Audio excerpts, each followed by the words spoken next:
मैंने कुछ दिन पहले एक वीडियो अपलोड किया था, how to regrow your hair with derma roller.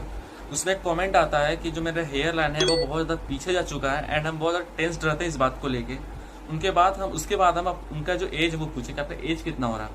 तो उन्होंने बोला जो मेरा एज है वो 17 हो रहा है। और वो सुनने के बाद लिटरली हम शॉक हो चुके थे कि वो एक टीनेजर है एंड वो उसका जो हेयर लाइन है वो पीछे जा चुका है। और ये कोई मतलब मैजिक की बात नहीं है या फिर कोई ऐसा चौंकने वाला बात नहीं है, बिकॉज मेरा खुद का कुछ कुछ दोस्त है जिसका भी एज 16, 17, 15 हो रहा है एंड उनका जो हेयर लाइन है वो पूरा पीछे जा चुका है, यहाँ तक पीछे जा चुका है। एंड उसको लेकर बहुत ज़्यादा टेंस रहता है और बोलते हैं देखो मेरा पहले फोटो मेरा जो बाल है वो कितना ज़्यादा अच्छा लगता था एंड मेरा बाल अच्छा था, डेट से जो मेरा लुक है वो भी कितना ज़्यादा अच्छा लगता था। बट जब मेरा बाल अब पीछे जा चुका है तो जो मेरा लुक्स है वो तो पूरा ख़राब हो ही चुका है, प्लस जो मेरा कॉन्फिडेंस है वही पूरा लो हो चुका है।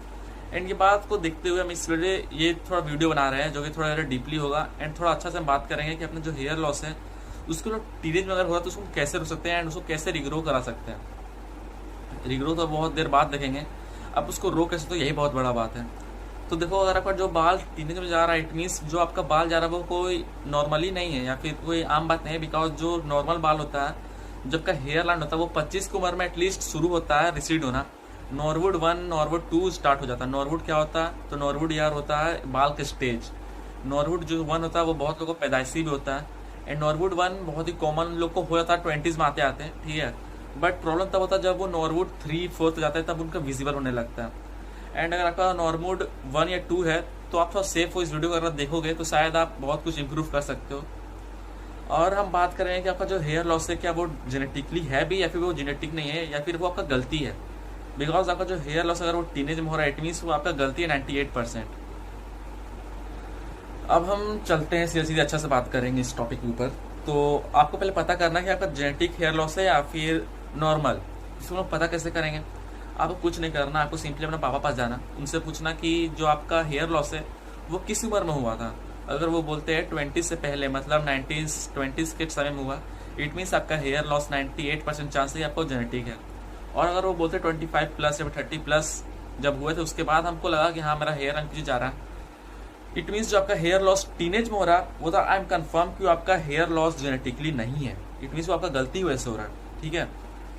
तो अब जो गलती तो हुआ सो हुआ। अब हम लोग वहाँ पे 2 स्टेप में बढ़ चुके हैं, पहला कि genetic hair loss and second आपका गलती वजह से हेयर लॉस।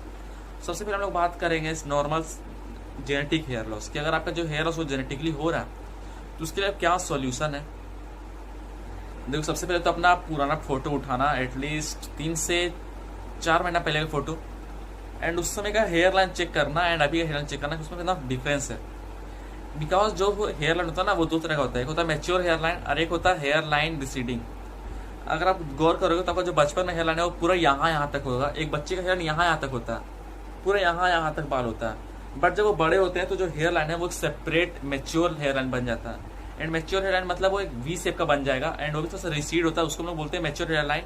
और ये कॉमन नहीं सबको होता है, बहुत ही कम लोग होते हैं जिसका जो मैच्योर हेयर लाइन वही नहीं बनता है एंड उनका जो हेयर लाइन है वो बेबी हेयर लाइन जैसा रहता है। एग्जाम्पल में जैन मैली को ले लो, उनका हेयर लाइन कैसा है, पूरा बच्चा जैसा है। बट आपका अगर मैच्योर हेयर लाइन है थोड़ा सा पीछे रिसीड हुआ तो वो टेंशन लेने का बात नहीं है।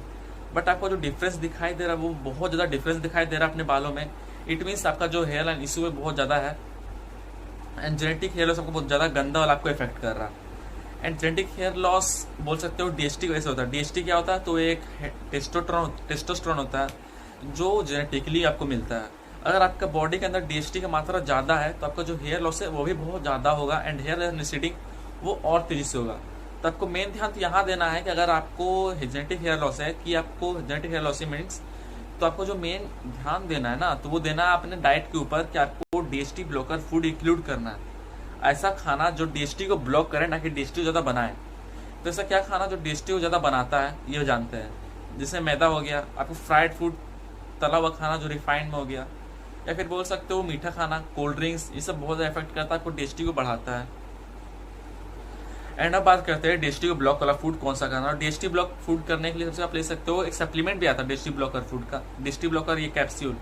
अगर आपको वो ले सकते हो वो अच्छा ज़्यादा इफेक्टिव पड़ेगा। अगर आपको नहीं लेना तो डीएसटी ब्लॉकर फूड ले लो, जैसे कि कैरोट, सोयाबीन सीड्स डेली खाया करो, आलमंड्स डेली खाया करो, डेली आप मतलब कर्ड खाया करो डेली, चिया सीड्स आपको बोल सकते हो, फ्लैक्स सीड्स, ये सब आपको डीएसटी ब्लॉक करके देता है।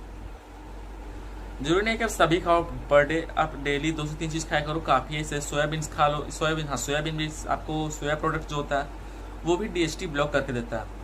तो DHT वाला फूड का काम हो गया। दूसरा, आपको न्यूट्रिएंट पूरा करना है, आपको डेली विटामिन खाना है जो आपको हेयर के लिए चाहिए। आप गूगल करके सर्च कर लेना कि आपको कौन सा विटामिन आपको हेयर के लिए चाहिए। Vitamin A, B, C, D, vitamin D आपको बहुत कंपलसरी है, याद रखना बात। अब डेली सन बाथ लिया करो, डेली सूरज में जाओ 5 से 6 मिनट, एंड उसको आप अपना जो बालों को अपना धूप दिया करो, विटामिन D लिया करो। उससे आपका जो हेयर है वो बहुत ज़्यादा हेल्दी होता है, ठीक है। और अपने स्काल्प पे ब्लड सर्कुलेशन बढ़ाओ। ब्लड सर्कुलेशन कैसे बढ़ाना? शीर्षासन करके एक्सरसाइज किया करो डेली, उससे भी आपका DHT घटेगा। शीर्षासन करो, एंड अपना ब्लड फ्लो अगर आपका जो बढ़ता है तो उससे आपका जो हेयर है वो ज़्यादा हेल्दी होता है। एंड आप पर महीना या फिर हर महीना आप अपना फोटो लिया करो, एंड पर डे आप मिरर के सामने जाना, ऐसे हेयर को उठाना, अपना हेयर को चेक करना कि मेरा हेयर डिस्ट्रीट तो नहीं हो रहा है। आप ये सब कुछ कर सकते हो। एंड आप अपने बालों को बाहर से कैसे ठीक कर सकते हो? बालों को अगर आपको बाहर से ठीक करना है, सबसे पहले देखना कि आपको डेंड्रफ ना हो। अगर आपके पास डेंड्रफ है तो सबसे पहले आप डेंड्रफ को क्योर करो। डेंड्रफ कैसे क्योर करोगे?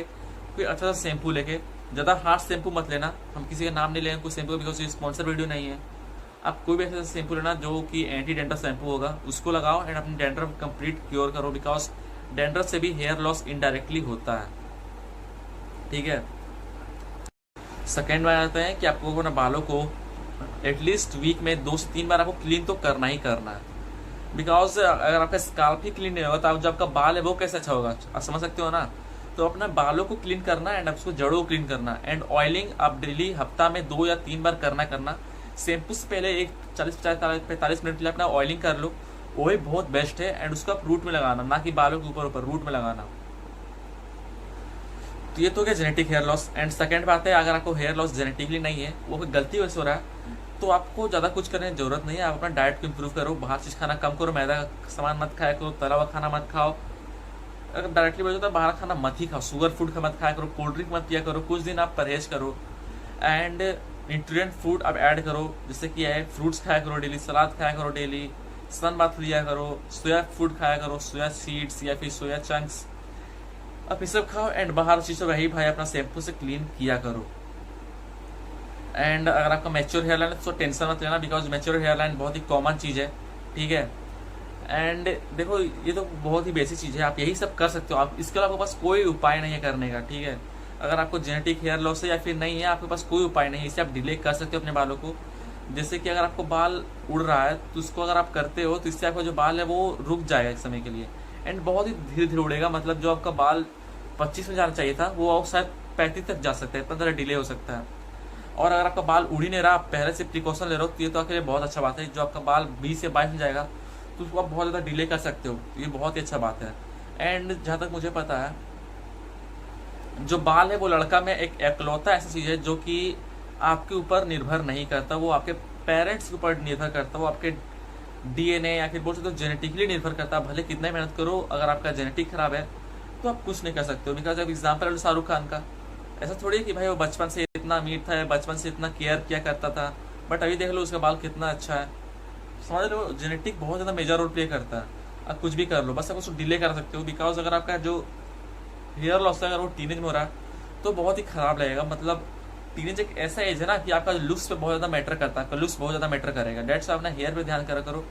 एंड हेयर एक ऐसी चीज़ है अगर जो आपका एक बार चला गया तो वो कभी नहीं आ सकता। अगर आप समझ रहे हो ना कि ट्रांसप्लांट से आपका जो बाल है वो वापस आ जाएगा, तो बहुत बड़ा गलत फहमी को जी रहे हो। जो आप ट्रांसप्लांट कराने जाओगे बाल को तो परमानेंट नहीं होता। अगर आप ट्रांसप्लांट करोगे तो उसके लिए बहुत आपको क्योर करना पड़ेगा। जितना केयर हम अभी बताया ना, उससे आपको 10 गुना ज़्यादा केयर उस टाइम करना पड़ेगा। आपको डेली मिनोक्सिडिल लगाना पड़ेगा, क्या क्या दवाई रहेगा उसको खाना पड़ेगा, उसकी वजह से आपको लेंस पे प्रेशर पड़ेगा, एंड बहुत ज़्यादा दिक्कत होता है। और अगर आपका बाल पूरा ही जा चुका है इस साइड तो आप ट्रांसप्लांट ही नहीं करा पाओगे अच्छा से। वो तो ट्रांसप्लांट मतलब क्या, बाल को छुपाना। अगर आपका हेयर एंड पीछे गया है तो भाई अपना ट्रांसप्लांट कर लो, आपका जो बाल है वो हेयर लाइन वापस जाएगा, तो आपका बाल जो है वो अच्छा लगेगा, एंड लगेगा कि आपका बाल नेचुरली है।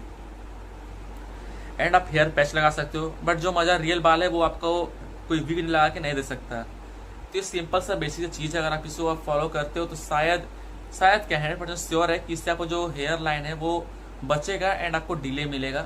एंड सेकेंड एक बोनस टिप देना चाहेंगे कि अगर आपका हेयर पीछे जा चुका है थोड़ा सा भी टीनेज में, तो डर्मा रोल लगाया करो, एंड उसके साथ साथ एक अच्छा सा हेयर ग्रोथ सीरम या फिर एक मिनोक्सिडिल लगाओ, उससे आपका हेयर। और भाई अगर वीडियो पसंद है भाई वीडियो को लाइक कर देना, सब्सक्राइब कर देना। अगर आपको कोई भी डाउट हो तो आप कमेंट करना। मिलते हैं नेक्स्ट वीडियो में। Take care, bye bye.